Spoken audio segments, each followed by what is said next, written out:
शाहजहां ने मुमताज़ बेगम के लिए उनके दौरे हयात में जो उनके लिए महल बनाया था वो शीश महल था, और इंडिया में भी ताज महल जो है वो उनकी डेथ के बाद बनाया गया था। यहाँ पे शीश महल जो है ये आपको विजिट करवाते हैं और इसकी हिस्ट्री बताते हैं। भाईजान बताइएगा।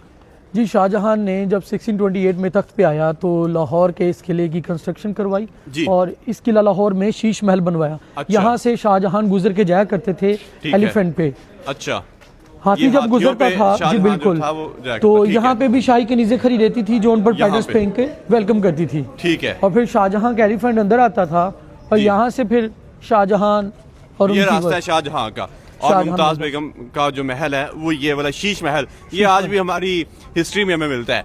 तो जिस तरह ताज महल है इंडिया में, उसी तरह उन्हीं के लिए ही ये महल बनाया गया था। और कहा जाता है कि मुमताज बेगम बड़ी लकी थी कि उनके लिए एक ऐसी प्लेसेस बनाई गई कि जो आज भी हिस्ट्री में मौजूद हैं। आप ये देखें यहाँ पे, हाय हाय, ये उस वक्त में कितना आलीशान हुआ करता होगा यार, देखें कितना प्यारा है। अच्छा, यहाँ पे कुछ ब्रिटिश लोगों ने भी काम किया है, तो वो क्या इसमें एक्चुअली यहाँ पे अगर हम दौर की बात करें, इस किला को सबसे पहले तमीर किया अकबर ने। अच्छा। 1566 में। अच्छा। उसके बाद उनके बेटे जहांगीर के बेटे शाहजहां और शाहजहां के बेटे औरंगजेब आलमगीर ने यहाँ पे बिल्डिंग्स का एडिशन किया। अच्छा। अब ड्यूरिंग मुगल रूल यहाँ पे सिखों ने लाहौर को कैप्चर किया। ठीक है। 1799 में एक रूलर आया महाराजा रंजीत सिंह, जो कि गुजरांवाला शहर से आया था। अच्छा। उसने यहाँ पे फिर अपनी हुकूमत को जो है वो इस तरह से परवान चढ़ाया कि लाहौर से पंजाब, पंजाब से KPK तक उसकी हुकूमत थी। अच्छा। महाराजा रंजीत सिंह की वो कायम करदा हुकूमत 50 साल रही। ठीक है। और फिर ब्रिटिश ने 1849 में जी सिखों से पूरी हुकूमत को ले लिया उनकी। अच्छा। और फिर आफ्टर पार्टीशन, पार्टीशन के टाइम तक, प्री पार्टीशन तक ब्रिटिश यहाँ पे रहे। ठीक है। और जो एडिशन सिखों ने किया है वो इस शीश महल की छत है, और इसके ऊपर का वो आपको एक रूम मैं दिखा सकता हूँ। दिखाएं, वो बिल्कुल दिखाएं मुझे।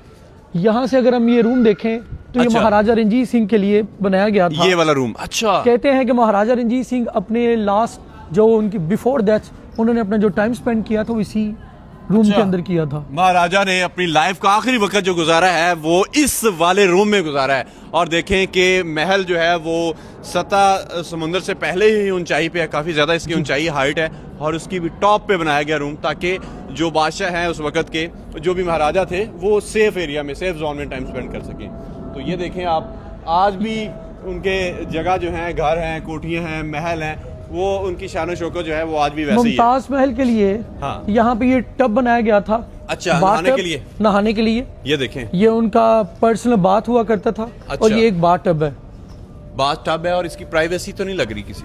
अभी फिलहाल के लिए रिसेंटली इसे रेस्टोरेशन कर रहे थे, तो अभी थोड़ा सा ओपन किया गया है इसे रिस्टोर करने के बाद। आप फ्रेस्को का वर्क देखेंगे जो भी इन्होंने रिस्टोर किया है। अच्छा। और इसमें यहाँ पे आप देखते हैं तो ये उनके लिए हेयर ड्रायर का काम करता था। ये विंडो, जी बिल्कुल। ये देखें जी, आपको ये विंडो जो है यहाँ से आप देखें, ये वेंट्स, यहाँ से हवा जब आती है। अच्छा। तो ये नैरो ओपनिंग है। अच्छा। नैरो ओपनिंग से एक ब्रीज बन के आती थी, जो कि एक बाल को एक प्रेशर के साथ वो जो हेयर ड्रायर होते थे वो इस तरह से किए जाते थे।